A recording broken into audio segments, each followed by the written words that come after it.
Hello friends, good morning to all of you. Welcome in ideal 30 classes. आइए हम फिर से आपको कंसेप्ट के साथ दो चर वाले रैखिक समीकरण linear equation in two variables लेकर के आए हैं, जो पूरे आपके बुक एनसीईआरटी का सॉल्यूशन इसमें मिलेगा आपको देखने को, और हम एक एक प्रश्नों का सॉल्यूशन आपको देंगे। सबसे पहले हम लोग लीनियर इक्वेशन जो है इसके बारे में हम लोग पढ़ते हैं, आखिर इसका कंसेप्ट जो है इसके बारे में हम लोग पढ़ते देखेंगे। जैसे यहाँ पर दिया गया दो चर वाले रैखिक समीकरण, थोड़ा सा हम विचार करते हैं एक चर वाले रैखिक समीकरण पर कि एक चर वाले जो रैखिक समीकरण होते हैं इसका जनरल फॉर्म क्या होता है। एक चर वाले रैखिक समीकरण, एक चर वाले रैखिक समीकरण के बारे में पहले हम लोग चर्चा करते हैं। इसी को बोलेंगे linear equation in one variable, और इसमें आप देखेंगे इसका जनरल फॉर्म जो होगा एक चर वाले रैखिक समीकरण का, इसी को बोलते हैं व्यापक रूप या सामान्य रूप। व्यापक रूप या सामान्य रूप वह होता है ax plus b equal to का 0, यानी कि एक चर वाले रैखिक समीकरण का आपसे जनरल फॉर्म व्यापक रूप पूछ लिया जाए तो ax plus b equal to 0, जिसमें a जो होगा ये होता है coefficient of x। It means कि x का गुणांक जो होगा, x का गुणांक वह 1 कहलाता है, यानी a को x का गुणांक कोएफिशिएंट ऑफ x बोला जाता है, और b जो है इसको कांस्टेंट टर्म बोला जाता है। कांस्टेंट इसको जो है बोलेंगे कांस्टेंट टर्म, या इसी को अचर पद बोला जाता है, b को अचर पद बोला जाता है। तो आप याद रखेंगे ax plus b equal to 0 यह एक चर वाले रैखिक समीकरण का जो है यह व्यापक रूप जनरल फॉर्म होता है। अब कहेंगे कि रैखिक समीकरण क्या है, तो देखो जिन समीकरण का घात उसके चर का घात 1 होगा वह रैखिक समीकरण कहलाएगा। जैसे यहाँ पर ax प्लस b, इसमें चर संख्या वेरिएबल जो नंबर है वह x है, अतः x का अधिकतम घात ही इस समीकरण का घात कहलाएगा। अतः इसी को जो x का अधिकतम घात 1 होता है, अगर x का अधिकतम घात 1 होता है तो समीकरण एक चर वाला रैखिक समीकरण होगा। अर्थात जिस समीकरण का घात जो होता है अगर 1 हो तो उसे रैखिक समीकरण कहते हैं। अब आइए बात करते हैं फिर से दो चर वाले रैखिक समीकरण। आइए दो चर वाले रैखिक समीकरण जरा जानते हैं कि दो चर वाले रैखिक समीकरण का जनरल फॉर्म क्या होगा, व्यापक रूप। देखेंगे जनरल फॉर्म जो होगा दो चर वाले रैखिक समीकरण, इसी को बोलते हैं व्यापक रूप। यहाँ पर आप देखेंगे कि दो चर वाले रैखिक समीकरण जो होगा यह समीकरण होगा यहाँ पर a1x प्लस यहाँ पर होगा b1y plus c1 equal to 0। इसका दूसरा समीकरण भी होगा a2x plus b2y plus c2 equal to का 0। तो हम लोग यहाँ देखेंगे कि दो चर वाले रैखिक समीकरण में चर की संख्या x और y जो है चर संख्या का वेरिएबल नंबर, तो इसमें दो अगर चर हो, इसीलिए इसको जिस समीकरण में दो चर होता है उसी को बोलेंगे दो चर। अतः यहाँ पर x और y दो चर समीकरण है, लेकिन c यहाँ पर कांस्टेंट नंबर होगा। अतः दो चर वाले रैखिक समीकरण का अगर ठीक ठीक हल निकालना हो तो हमें उसके लिए दो समीकरण की आवश्यकता हो। लेकिन अगर दो चर वाले रैखिक समीकरण का एक ही समीकरण लिख दिया जाए, जैसे एग्जांपल के लिए आपको बताते हैं, एग्जांपल में ऐसे लिख दिया गया 2x प्लस 3y बराबर का 5।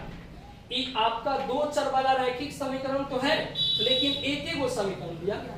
अतः दो चर वाला अगर रैखिक समीकरण दिया हो और उसमें एक समीकरण दिया हो और यहाँ पर आपसे पूछ लिया जाए कि x और y का मान कितना होगा, तो बोलेंगे अनंत होगा। x और y का मान अनंत होगा।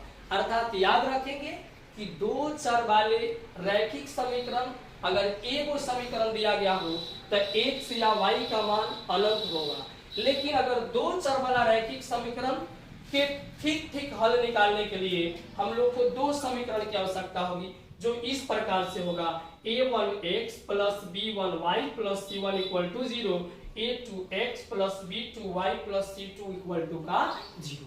अतः यह हो गया समीकरण। अब इसी पर हम लोग देखेंगे,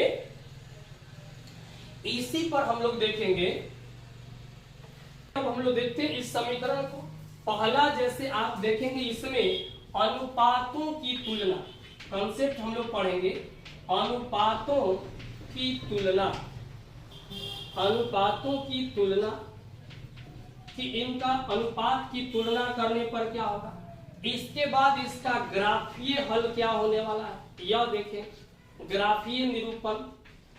और अगला होगा ग्राफीय निरूपण के बाद यहां पर जो होगा, ग्राफीय निरूपण के बाद आप देखेंगे बीजगणितीय हल, बीजगणितीय हल, बीजगणितीय हल होगा,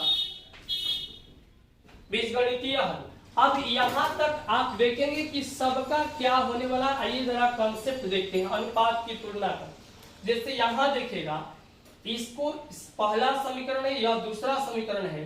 अनुपात लीजिए, x का गुणांक a1, यहाँ दूसरे समीकरण में x का गुणांक a2 है, तो a1 by a2, a1 by a2, यह फिर से तुलना करेंगे b1 बाई b2 से, y के गुणांक से, तो b1 बाई b2 इससे तुलना करेंगे। यदि a1 by a2 does not equal to b1 by b2, इसको बोलते हैं बराबर नहीं है, a1 बाई a2 बराबर नहीं हो b1 बाई b2 के, तब ग्राफीय निरूपण में आप देखेंगे कि इसका जो ग्राफीय निरूपण होगा वह प्रतिच्छेद करती हुई रेखा, इसी को बोलेंगे प्रतिच्छेद करती हुई रेखा, प्रतिच्छेद करती हुई रेखा। अब उसके बाद लेकिन इसी का यदि हम लोग बीजगणितीय हल की बात करेंगे तो इसमें एक हल होगा, इसी को बोलते हैं अद्वितीय हल, इसी को बोला जाता है अद्वितीय। अद्वितीय का मतलब दूसरा कोई नहीं, मतलब मात्र इसका एक हल होगा। इसके बाद आप यदि ये पहला इसका हो गया, यदि a1 बाई a2 बराबर नहीं है b1 बाई b2 के, तो ग्राफीय निरूपण में ग्राफ प्रतिच्छेद करती हुई रेखा होगी, यानी दो लाइन एक दूसरे को काटेगी। और उसके बाद बीजगणितीय हल में अद्वितीय हल होगा। इसके बाद अगला देखिएगा, दूसरा चेक करिए कि a1 बाई a2 बराबर b1 बाई b2 और बराबर c1 बाई c2। मतलब कहने का मतलब है कि यदि a1 बाई a2 को चेक करेंगे और बराबर यदि हो गया b1 बाई b2 के, तो a1 बाई a2 बराबर b1 बाई b2 अगर ये बराबर हो गया तो पहला और दूसरा बराबर हो जाए तो तीसरा को भी चेक करना है। और तीसरा भी यदि बराबर हो गया तो ग्राफ ओवरलैप करेगा, यानी एक के लाइन पर दूसरा भी ग्राफ खींचा जाएगा, जिसको बोलते हैं समपाती, इसी को बोलेंगे समपाती या ओवरलैप। और इसके बाद आप हल की संख्या बोलेंगे तो अपरिमित रूप से अनेक हल, अपरिमित रूप से अनेक हल होते हैं, अपरिमित रूप से अनेक हल होंगे। यदि ऐसा देखेंगे a1 बाई a2 बराबर b1 बाई b2 बराबर c1 बाई c2 के, ग्राफ समपाती होगा और हल जो होगा वह परिमित रूप से अनेक हल होगा। आइए तीसरा स्थिति देखते हैं। इसी का तीसरा स्थिति जैसे यहाँ पर देखिएगा, हमने बताया कि a1 बाई a2 बराबर नहीं हो b1 बाई b2 के, तो ग्राफ अगर प्रतिच्छेद करती हुई रेखा होगी, अर्थात ग्राफ एक दूसरे को काटेंगे। बीजगणितीय हल की बात करेंगे तो केवल और केवल एक हल होगा, जिसको अद्वितीय हल बोला जाता है। यदि a1 बाई a2 बराबर हो जाए b1 बाई b2 के, बराबर हो गया c1 बाई c2 के, तो फिर से अगर ग्राफ की चर्चा करेंगे तो ग्राफ जो होगा यह आपका जो समपाती रेखा होगी, अर्थात इसी को बोलते ओवरलैप ग्राफ। और तीसरी बात यहाँ बीजगणितीय हल की रही, तो अपरिमित रूप से अनेक हल होगा, जिसको इनफाइनाइट सॉल्यूशन बोलते हैं। अब तीसरा बात है कि a1 बाई a2 यदि आपने चेक किया, a1 बाई a2 बराबर हो गया b1 बाई b2 के, लेकिन पहला और दूसरा चेक करने पर तो बराबर हुआ, लेकिन तीसरा की बात आई c1 बाई c2 के, तो यह बराबर नहीं। इस स्थिति में जो ग्राफ होंगी वह एक दूसरे के समांतर लाइन हो, पैरेलल लाइन हो। अगर बीजगणितीय हल की बात करेंगे तो जब दो रेखाएं एक दूसरे के समांतर होगी तो इसी को बोलेंगे समांतर रेखा। अगर बीजगणितीय हल की बात होगा तो इसका कोई हल नहीं होता है, कोई हल नहीं, इसको बोलेंगे कोई हल नहीं, कोई हल नहीं। तो यह हो गया मित्र कि अगर a1 बाई a2 बराबर b1 बाई b2 बराबर नहीं है c1 बाई c2 के, ग्राफीय निरूपण की बात करेंगे समांतर रेखाएं होगी, इसको बोलेंगे समांतर रेखा, समांतर रेखा। अगर यहां बात हो गया बीजगणितीय हल की तो कोई हल नहीं होगा। फिर आइए इसका कैलकुलेशन देखते हैं।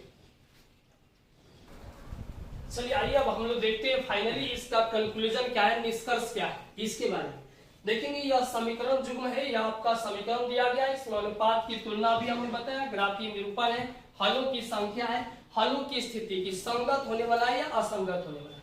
जैसे देखिएगा हमने ग्राफ यह तो दिया गया है, अब आप यहाँ पर आप देख रहे हैं समीकरण युग्म दिया गया है, अनुपात की तुलना देखना है। तो इधर तो इसकी कोई आवश्यकता हम लोग को नहीं है फिलहाल, लेकिन इसकी आवश्यकता जरूर हम लोग को है, अनुपातों की तुलना। आप पहला स्थिति में देखिएगा, अनुपात की तुलना में पहला जो स्थिति होगा वह हमने बताया यदि a1 बाई a2 यदि a1 बाई a2 बराबर नहीं होगा b1 बाई b2 के, तो भाई ग्राफीय जो निरूपण होगा प्रतिच्छेद करती हुई रेखा होगी।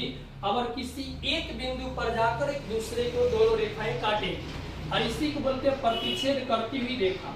और हलों की संख्या पूछेगा तो देखिए भाई कितना बिंदु इसमें कॉमन होगा जब यह रेखाएं काटेगी, तो एक बिंदु, अर्थात एक बिंदु पर प्रतिच्छेद करेगी तो हल की संख्या भी एक होगा, इसी को अद्वितीय हल बोलेंगे, अद्वितीय हल। इसके बाद यहाँ हलों की स्थिति तो यहाँ पर संगत हो जाएगी, यहाँ पर हल की स्थिति संगत होगा।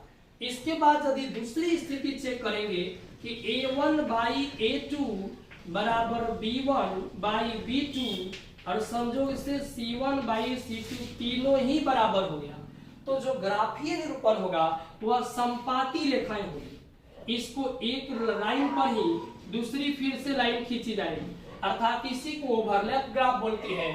और इस स्थिति में जो हल की संख्या होगा तो देखो जब एक रेखा होगा तो एक रेखा पर अनंत बिंदु होती है, एक रेखा पर प्रत्येक जगह यह बिंदु की संख्या होगा और एक रेखा पर अनंत बिंदुएं होती है, इसलिए हल की भी संख्या अनंत होगा, जिसी को बोलते हैं अपरिमित रूप से अनेक हल, अपरिमित रूप से अनेक हल, अपरिमित रूप से अनेक हल होगा। अगर फिर से आपसे पूछा जाए कि हल की स्थिति कैसे होगी, इस स्थिति में भी ग्राफ संगत होता है। अगला होगा तीसरा कि यदि a1 बाई a2 बराबर हो गया b1 बाई b2 के, अब बराबर नहीं हुआ c1 बाई c2 के, इस स्थिति में देखिएगा कि ग्राफ जो होगा एक दूसरे के समांतर होंगे, और जब ग्राफ समांतर होगा तो कोई भी पॉइंट कॉमन नहीं होगा, इस पर का जो बिंदु होगा इस पर नहीं आ सकता और इस पर की बिंदु इस पर नहीं होगा, अर्थात कोई भी बिंदु कॉमन नहीं होगी, तो कोई भी हल इसका नहीं होगा। यहाँ लिखेंगे कोई हल नहीं, कोई हल नहीं। और इसके बाद और यहाँ पर ग्राफ इस स्थिति में असंगत होगा, जब ग्राफ की कोई इसकी हल नहीं होगी समीकरण की, तो ग्राफ असंगत हल इसका होगा हल की स्थिति में। आइए जरा हम लोग इसको याद करते, रिकॉल कैसे करेंगे इसको देखते हैं। हम लोग को इतना तो करना ही करना है, लेकिन इसमें ग्राफ को देख करके यह बताना है। यहाँ देखिए one point common one solution, अर्थात उसी को बोलते यूनिक सॉल्यूशन। यहाँ पर all point common, one point common unique solution, all point common infinite solution, no point common, no solution, इसको याद रखें, इस तरह से याद रखेंगे। और यह भी याद रखें हल की स्थिति में चाहे हल एक हो या अनेक हो, ग्राफ संगत होगा। हल एक हो या अनेक हो, ग्राफ संगत होगा। लेकिन अगर कोई हल नहीं है, इस स्थिति में ग्राफ असंगत होता है। Okay, bye bye, thank you. आइए हम एनसीईआरटी प्रश्नावली 3.1 का क्वेश्चन आपके सामने लेकर के आए हैं। जैसे यह देखेंगे, यह उम्र संबंधी प्रश्न है और यह आपके एग्जाम के लिए बहुत ही बेस्ट माना जाता है। जैसे यहाँ देखें, और बिल्कुल ही आसान तरीका से हम आपके भाषा वाले प्रश्न को हम होप करते हैं कि आपको कहीं भी कठिनाई नहीं होने देंगे। जैसे यहाँ देखेंगे, आफ्ताब अपनी पुत्री से कहता है 7 वर्ष पूर्व मैं तुमसे 7 गुनी आयु का था, अब से 3 वर्ष बाद मैं तुमसे केवल 3 गुनी आयु का रह जाऊंगा। इस स्थिति को बीजगणितीय एवं ग्राफीय रूप में व्यक्त कर रहा है। सबसे पहले आप देखेंगे यहाँ पर जो हल होगा, इससे मानेंगे माना कि आफ्ताब की वर्तमान उम्र, माना कि आफ्ताब की वर्तमान उम्र जो है इतना बराबर x वर्ष तथा उसकी पुत्री की वर्तमान आयु बराबर y वर्ष। चूंकि यह 2 चर वाले रैखिक समीकरण है, इसलिए यहाँ पर x y 2 चर मानना पड़ेगा। तो प्रश्न से यह कहता है मेरे मित्र, प्रश्न से यहाँ पर क्या रहा है कि आफ्ताब अपनी पुत्री से कहता है 7 वर्ष पूर्व मैं तुमसे 7 गुनी आयु का। देखिएगा, यदि आफ्ताब की वर्तमान उम्र x वर्ष है तो 7 वर्ष पहले, यदि आपका वर्तमान में उम्र मान लीजिए 15 वर्ष है तो 7 वर्ष पहले आपका उम्र, तो 15 में से 7 घटाकर बोलेंगे 8 वर्ष होगा। उसी तरह से आफ्ताब की वर्तमान उम्र x वर्ष है तो 7 वर्ष पहले यह x माइनस 7 वर्ष का। जबकि जिस तरह से पिता की उम्र बढ़ रहा है तो पुत्र का भी उम्र बढ़ेगा। अगर पिता का उम्र घटाइएगा तो पुत्र की भी उम्र को घटाते हैं या पुत्री की भी उम्र को घटाएंगे। जैसे आफ्ताब की वर्तमान उम्र x वर्ष था तो 7 वर्ष पहले के लिए x माइनस 7, जबकि पुत्री की वर्तमान आयु y वर्ष है तो 7 वर्ष पहले के लिए y माइनस 7 है। तो बोला 7 वर्ष पूर्व मैं तुमसे 7 गुनी आयु का था। किससे? तो पुत्री से। तब पुत्री के उम्र में 7 से गुना कराकर बराबर कर दीजिए। यहाँ बोला 7 वर्ष पूर्व मैं तुमसे 7 गुनी आयु का था। तो अब इसको हम लोग बीजगणितीय रूप में बदलेंगे तो x माइनस 7 होगा, जबकि ये 7 में y से गुना करिएगा तो 7y हो जाएगा, और माइनस है तो माइनस 7 में फिर 7 से गुना करेंगे तो 49 हो जाएगा। इसके बाद आप देखिएगा तो यहाँ पर x है, इस 7y है, इधर लाएंगे तो x माइनस 7y, और यहाँ पर माइनस 7 को उधर लेकर जाएंगे तो वह 49 होगा। लेकिन यहाँ माइनस 49 है, यहाँ देखेंगे कि माइनस 7 उधर ले जाने से प्लस 7 बनेगा, या माइनस 49 को इधर ला दीजिए तो ऐसा कह सकते हैं कि x माइनस 7y और माइनस 7 और यह प्लस का 49 होगा बराबर का 0। इसलिए यह समीकरण प्राप्त होगा x माइनस 7y, 49 में से 7 निकल जाएगा, प्लस का 42 बराबर का 0। तो यह आपका एक समीकरण प्राप्त होगा। पुनः आपसे यहाँ फिर से प्रश्न कर रहा है, पुनः प्रश्न से आप यहाँ देखेंगे फिर कह क्या रहा है, आगे पढ़ेंगे। अगला बोल रहा है कि अब से 3 वर्ष बाद, मतलब वर्तमान उम्र से 3 वर्ष बाद मैं तुमसे केवल 3 गुनी आयु का। तो इसका मतलब हुआ कि अभी आफ्ताब का उम्र जो होगा वह x वर्ष है, तो 3 वर्ष बाद की आयु के लिए 3 वर्ष जोड़ देंगे, और पुत्री की आयु वर्तमान में y वर्ष है तो 3 वर्ष बाद के लिए इसमें भी 3 वर्ष जोड़ देंगे। तो बोला कि अब से 3 वर्ष बाद मैं तुमसे केवल 3 गुनी आयु का अर्थात पुत्री की आयु में 3 से गुणा कर देंगे तो पिता का आयु प्राप्त हो जाएगा। अतः यहाँ से आगे देखिएगा x + 3 बराबर 3 में y से तो 3y और प्लस 3 3 जा तो 9 हो जाएगा। आगे बढ़ेंगे तो यहाँ x है तो x 3y है बराबर की इस साइड आएगा -3y और इस 9 को इधर लाइएगा तो प्लस का 3 है और माइनस का 9 बराबर का 0। आगे बढ़ेंगे तो यह समीकरण आपका प्राप्त होगा x - 3y, यहाँ पर 9 में से 3 गया तो माइनस का 6 तो यहाँ हो गया माइनस का 6 बराबर का 0। यह आपका दूसरा समीकरण, यह आपका दूसरा समीकरण हो जाएगा। तो यहाँ से पहला समीकरण हो गया, यहाँ से दूसरा समीकरण हो गया। अब इस स्थिति को सर बीजगणितीय अर्थात समीकरण करके देना था, इसको हल नहीं करना, इसको ग्राफीय विधि से हल करना है। अगले चैप्टर में हम सीखेंगे कि ग्राफीय विधि से कैसे हल करते हैं। तब तक के लिए आप इसको देखेंगे। आइए 3.1 का जो है दूसरा प्रश्न लेकर के आ रहे हैं। देखिए भाषा वाले प्रश्नों में सबसे अधिक कठिनाई बच्चों को होती है, लेकिन मैं आशा करता हूं कि आपको थोड़ा भी कठिनाई नहीं हो, इसके लिए मेरा प्रयास रहेगा। आइए दूसरा क्वेश्चन पर हम लोग ध्यान देते हैं।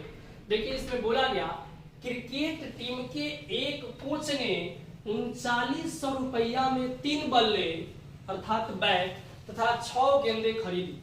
बाद में उसने एक और बल्ला तथा उसी प्रकार को 3 गेंदें 1300 रुपया में खरीदी। इस स्थिति को बीजगणितीय तथा जैविकीय रूप में व्यक्त कीजिए। सबसे पहले मेरे मित्र 3900 रुपया में इस व्यक्ति ने यहाँ पर 3 बल्ला तथा 6 गेंद खरीदा, लेकिन एक बल्ला का मूल्य या एक गेंद का मूल्य आपको पता करना हो तो ये पता नहीं चल पाती। इसलिए हम लोग एक बल्ला और एक गेंद का मूल्य पता करेंगे।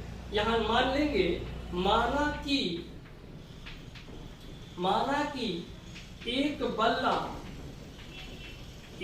बल्ला का मूल्य बराबर 100 रुपया तथा एक गेंद का मूल्य बराबर y रुपया। तो प्रश्न से आपका कहता है, प्रश्न से यहाँ बोला गया है कि इस प्रकार का 3 बल्ला, तो एक बल्ला का कीमत 100 रुपया तो 3 बल्ला का कीमत 3x हो जाएगा। उसी तरह से यहाँ पर देखेंगे एक गेंद का मूल्य y रुपया तो 6 गेंदें खरीदा तो 6y रुपया और कुल मिलाकर मतलब 3 गेंद का कीमत 3 आपका बल्ला का कीमत है, 6 गेंद का कीमत है। इन दोनों को मिलाकर उस व्यक्ति ने 3900 रुपया दिया। तो आप यहाँ देखिएगा यह 3900 रुपया उसने प्राप्त किया। आप इन दोनों में से 3 कॉमन ले लीजिए तो बचेगा x + 2y बराबर का यहाँ 39। अब आप काटेंगे 3 से तो यहाँ कटेगा और यह बचेगा 13 × 39, इसलिए x + 2y बराबर का 1300 रुपया होगा। तो यह आपका पहला समीकरण होगा। आप कहिएगा 3x या 6y कैसे लिखे, बराबर समझेंगे। एक गेंद का कीमत 100 रुपए से समझो डेली लाइफ यूज में, जैसे कि एक कलम का दाम 2 रुपया है तो 3 कलम के दाम के लिए 2 × 3 करना पड़ेगा, मतलब मूल्य में उसकी संख्या से गुणा करने से ओरिजिनल प्राइस पता चलेगा कि पूरे वस्तु की कीमत कितनी हुई। तो यहाँ पर एक बल्ला का कीमत 100 रुपया, 3 बल्ला का कीमत 3x, एक गेंद का कीमत y रुपया तो 6 गेंद का कीमत 6y रुपया, कुल मिलाकर रुपया दिया कितना 3900। अतः दोनों में से 3 कॉमन लीजिएगा तो यहाँ x + 3 × 6 2y बराबर 39। 3 से काटिएगा तो यहाँ 13 × 3 39 और 00 तो 00, इसलिए x + 2y बराबर 1300। पुनः प्रश्न से आपका यहाँ पर अगला देखिएगा क्या दिया गया है। जैसे जैसे भाषा दिया गया उसी प्रकार का काम करेंगे। अगला स्टेप दिया गया है कि बाद में उसने एक बल्ला तथा एक गेंद, यहाँ दिया गया उसने, बाद में उसने एक और बल्ला तथा उसी प्रकार की 3 गेंद खरीदा। तो एक बल्ला का कीमत 100 रुपया है, जबकि 3 गेंद खरीदा, एक गेंद की कीमत y रुपया, तो 3 गेंद की कीमत 3y रुपया, कुल रुपया दिया कितना, तो 1300 रुपया। तो यह आपका समीकरण 2 हो जाएगा और यह बीजगणितीय रूप हुआ। हम आपको बताएंगे कि ग्राफीय रूप में इसका हल कैसे करते हैं, नेक्स्ट टॉपिक में जब लेकर के आएंगे वहां बताएंगे। और बाद में आप चाहे तो बीजगणितीय रूप से तो सीख ही लिए, लेकिन आप इसका ग्राफीय निरूपण भी सीख सकते हैं। और उससे होगा क्या कि हम लोग आगे चलकर जब ग्राफ का कॉन्सेप्ट पढ़ेंगे तो हम लोग उसको सीख पाएंगे। आपके एग्जाम में जब ग्राफीय रूप आएगा तो आप आसानी से उसको बना पाएंगे। ओके, आइए हम तीसरा क्वेश्चन आप सबके साथ लेकर के आए हैं। जैसे यहाँ उसी प्रकार जो क्वेश्चन नंबर 2 था, उसी प्रकार तीसरा क्वेश्चन भी है। तीसरा नंबर कि 2 केजी सेव और 1 केजी अंगूर का मूल्य किसी दिन 160 रुपया, एक महीने के बाद वही 4 केजी सेव और 2 केजी अंगूर का मूल्य 300 रुपया हो जाता है। तो इसी स्थिति को बीजगणितीय तथा ज्यामितीय रूप में व्यक्त करना है। जैसे मेरे मित्र कि 2 केजी सेव और 1 केजी अंगूर का मूल्य 160 रुपया था, लेकिन हम लोग को ठीक ठीक यह पता नहीं चलता है कि 1 केजी सेव का कीमत क्या है और 1 केजी अंगूर का कीमत क्या है। इसीलिए हम लोग मानेंगे यहाँ, माना कि 1 केजी सेव, 1 केजी सेव का मूल्य, माना कि 1 केजी सेव का मूल्य बराबर 100 रुपया तथा 1 केजी अंगूर, 1 केजी अंगूर का मूल्य जो होगा वह बराबर होगा y रुपया, ऐसा मान लो। और प्रश्न से आपको बोला कि 2 केजी सेव, प्रश्न से बोला कि 2 केजी सेव चाहिए, तो 1 केजी का तो 100 रुपया है, तो 2 केजी के लिए इससे गुना करा देंगे, 2x हो जाएगा। 1 केजी अगर अंगूर की बात करें तो y रुपया, तो 1 केजी का ही तो दिया गया अंगूर का, तो y रुपया लिख देंगे। तो 2 केजी सेव और 1 केजी अंगूर का यह मूल्य आ गया और यह मूल्य बराबर हो जाएगा मूल्य का अर्थात 160 रुपया। यह आपका पहला यह इक्वेशन हो जाए। पुनः यहाँ आप प्रश्न से देखिएगा क्या, पुनः प्रश्न से यहाँ पर दिया गया है कि 4 केजी सेव, तो 1 केजी सेव का दाम 100 रुपया, तो 4 केजी के लिए 4x हो जाएगा। जबकि वहीं यहाँ देखेंगे 4 केजी सेव और 2 केजी अंगूर, तो 2 केजी, 1 केजी अंगूर का मूल्य y रुपया, तो 2 केजी अंगूर का मूल्य 2y रुपया। और देखिए 4 केजी सेव और 2 केजी अंगूर का मूल्य जो है यही दिया गया है 300 रुपया, किसी दिन हो गया।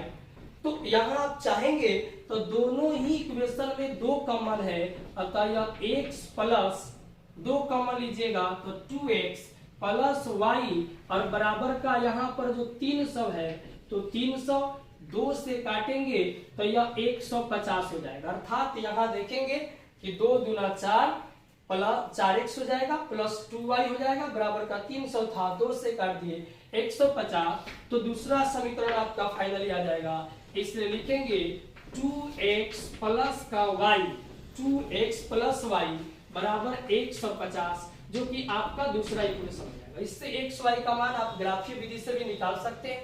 हम आपको बताएंगे कि ग्राफीय विधि से इसका क्या हल होगा। तो एक एक प्रश्न को हम देख करके हर एनसीईआरटी का जो दिया गया है, अगर आपकी मांग होगी तो हम आर्यस अग्रवाल मैथ का भी, आर्यस अग्रवाल जो मैथ दिया गया है उसका भी सोल्यूशन लेकर आएंगे। थोड़ा सा टाइमिंग के चलते प्रॉब्लम ऐसा होता है और नेट प्रॉब्लम थोड़ा सा ज्यादा होता है, इसी के इश्यू के चलते हम लोग को जो है प्रश्न बनाने की मौका नहीं मिल पाती है। लेकिन फिर भी हम लोग कोशिश करेंगे कि कंटिन्यू आपके साथ बने रहें, आप भी हमारे साथ कंटिन्यू बने रहें। Okay, bye bye, thank you.